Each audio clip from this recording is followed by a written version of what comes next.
Bonjour et merci d'être avec nous. Merci pour l'invitation. Vous êtes avec partenaire CyberOps, c'est comme ça? CyberOps Consulting? CyberOps Consulting, en effet. Est-ce que vous pouvez nous parler un peu de CyberOps Consulting de manière générale? Oui, CyberOps Consulting, c'est un cabinet de conseil en stratégie cybersécurité, qui est un cabinet qui se veut panafricain et qui propose justement une approche basée sur l'expérience de ses membres, qui sont issus pour la plupart de Big Four et qui ont décidé de se mettre ensemble pour pouvoir proposer une expertise un peu plus locale à nos clients. Vous portez une initiative en Côte d'Ivoire pour des personnes morales et la facilitation de la labellisation des compétences en entreprise. Parlez-nous-en.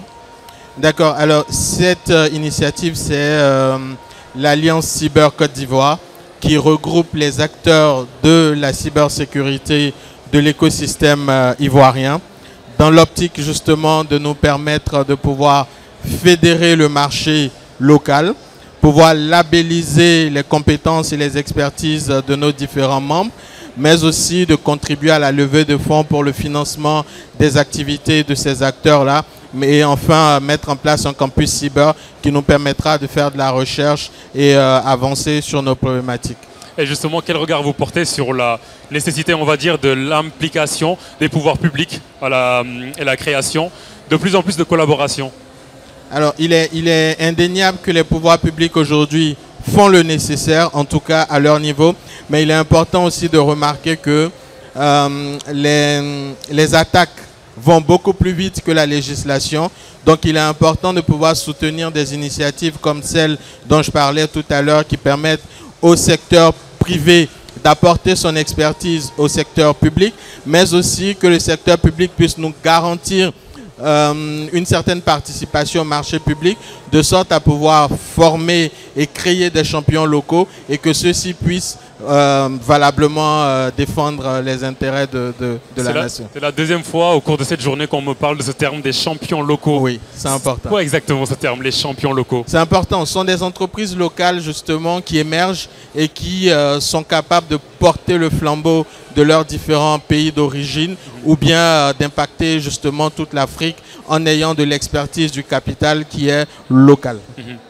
Le continent africain est très digitalisé aujourd'hui, on peut le dire, mais quel est le niveau, on va dire, d'acculturation des individus et des entreprises sur le sujet cyber?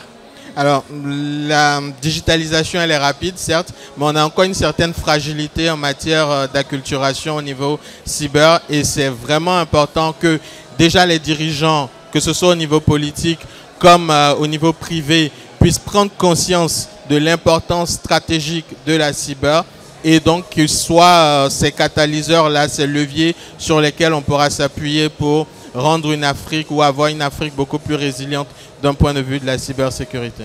Si on se projette, quel enjeu pour demain, tout simplement?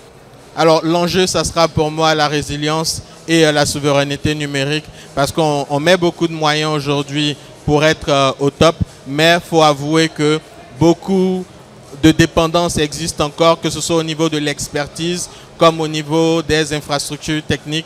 Donc aujourd'hui, résilience et souveraineté numérique sont les grands enjeux auxquels on devra faire face pour l'avenir. Vous avez ramené Acheke ou Garba aujourd'hui? Pas d'Acheke, mais au prochain voyage, je n'hésiterai pas. Ok, passez prendre un chef quand même. Il n'y a pas de Merci problème. beaucoup, Merci Hervé. beaucoup. Merci. Allez, au plaisir. Allez.